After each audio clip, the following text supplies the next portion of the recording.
Hello everybody, welcome to the Strategic Management course, Module 1. This is a short video by way of introduction to Module 1.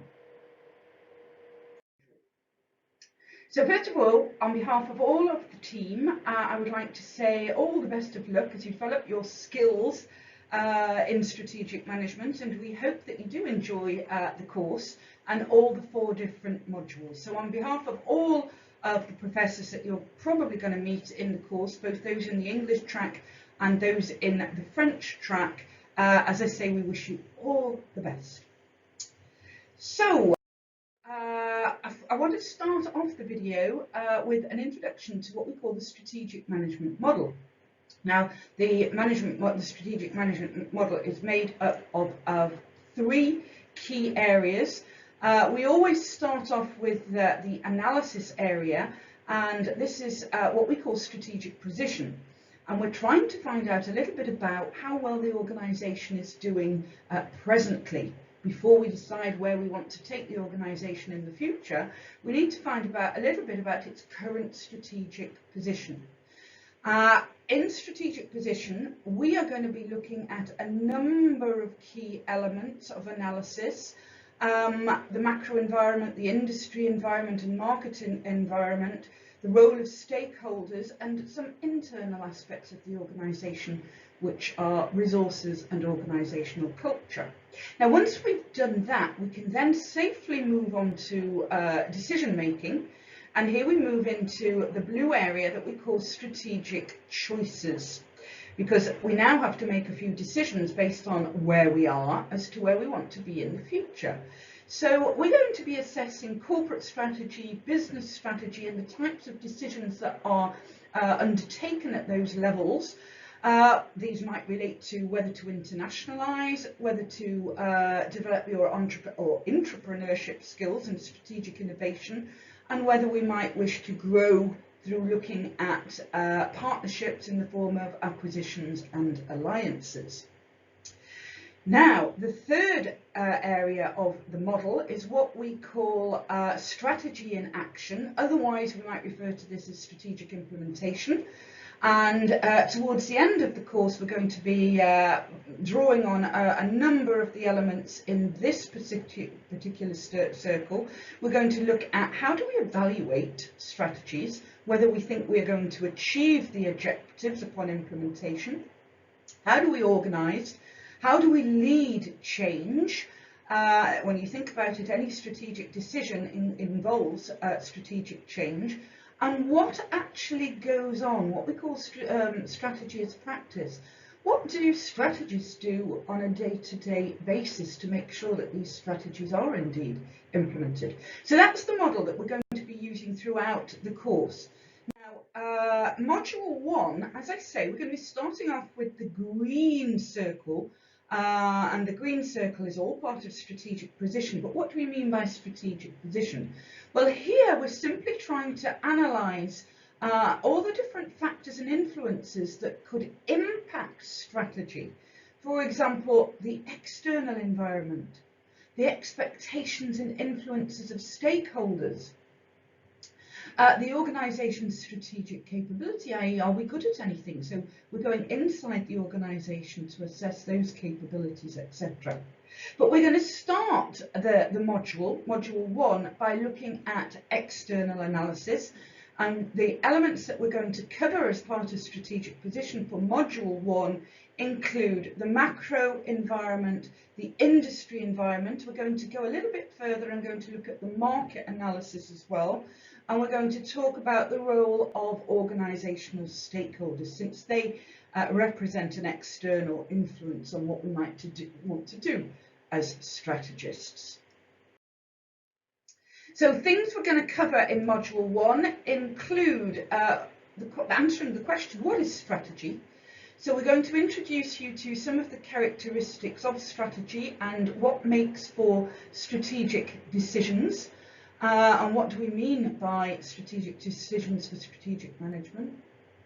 We're going to also assess how strategic priorities actually do vary according to the level at which these priorities are taken.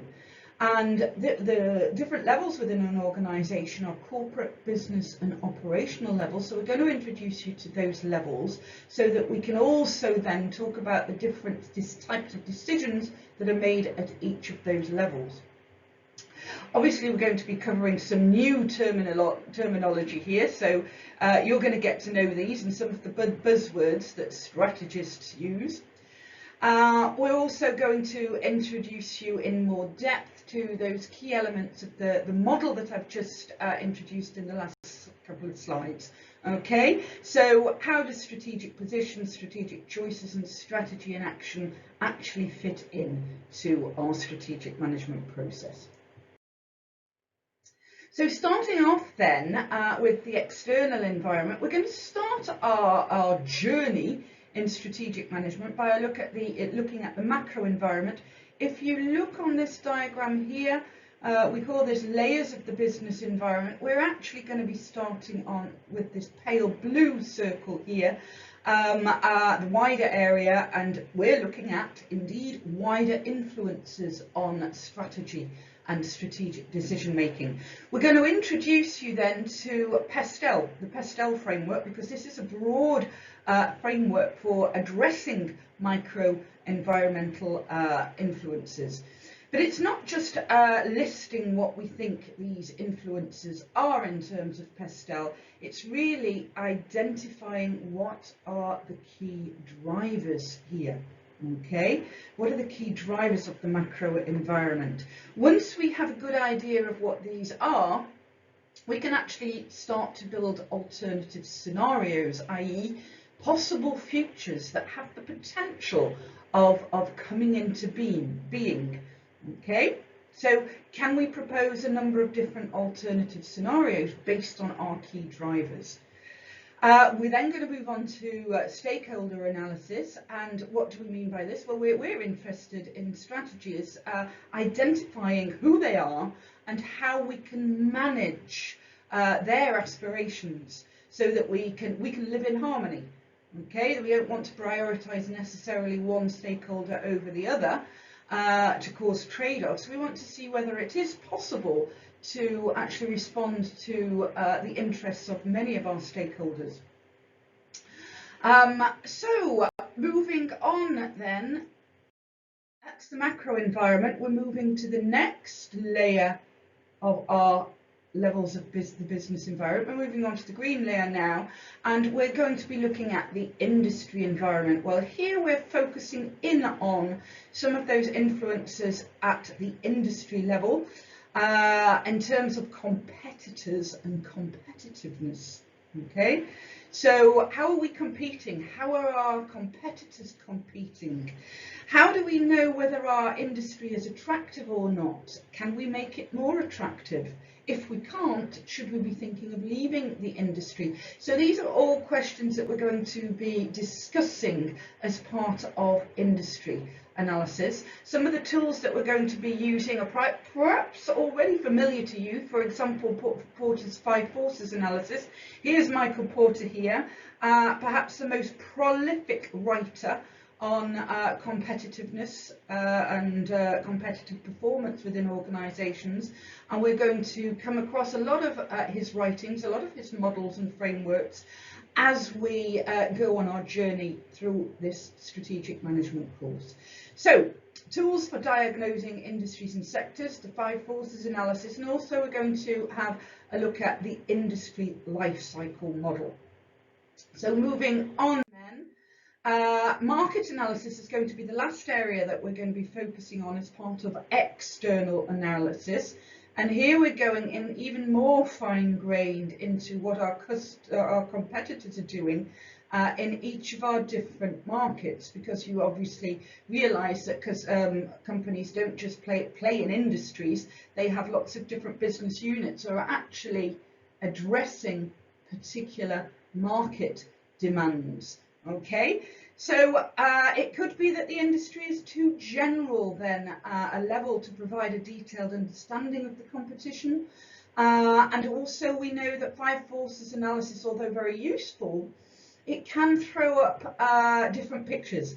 it can impact differently on different kinds of players in the market. So we need a bit of a more fine-grained approach. So if you look at these two pictures here, you might say, well, listen, these two auto manufacturers are actually playing in the same industry.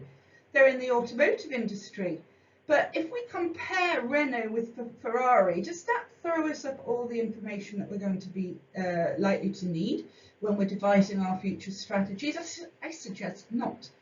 In fact, they're not really competing in the same part of the industry.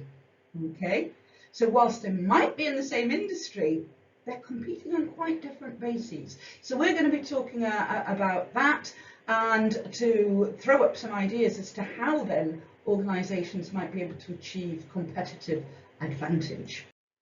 Now then, as Module 1 progresses, you will be becoming familiar with some of the resources that we have put to your use. Again, check out Blackboard, the Blackboard site for this, because there's a whole variety of different resources that we've put at your disposition. Now, clearly the videos are important, and there are different videos for what I've just gone through today as part of Module 1. So video 1 is actually concerned with what is strategy. We've also uploaded PowerPoint slides to accompany that video. Remember when I said in the introduction to the course that we have slides that give you quite a bit more supplementary information to the key theoretical concepts. Also, those slides actually include shorter exercises and other mini videos, so do have a look at each of the videos. So video 2 moves on to the macro environment, video 3 the industry environment, and video 4 the market environment. Okay, so do please have a look online in advance of all our face-to-face courses. If you're unsure of what you should be looking for, go onto Blackboard, click into the course Strategic Management, and go down the menu on the left here, and you will see Module 1 and all of the different resource areas under Module 1. The introduction, where you found this video, we're also including the videos under the resources here in this section. Okay, so check that out if you haven't already. So, we're having assessments for each of the modules as we progress towards Module 4 and the end of the course. So for Module 1, what do we expect you to be doing? Well, we are assessing Module 1 in 3 different ways, and they are as follows. So firstly, we have a participation grade based on your contribution to peer multiple choice questions through our PeerWise platform. Well, we've already mentioned to you a little bit about PeerWise in our introductory video, the introductory video to the course that was. Okay, so what do we expect you to do for Module 1?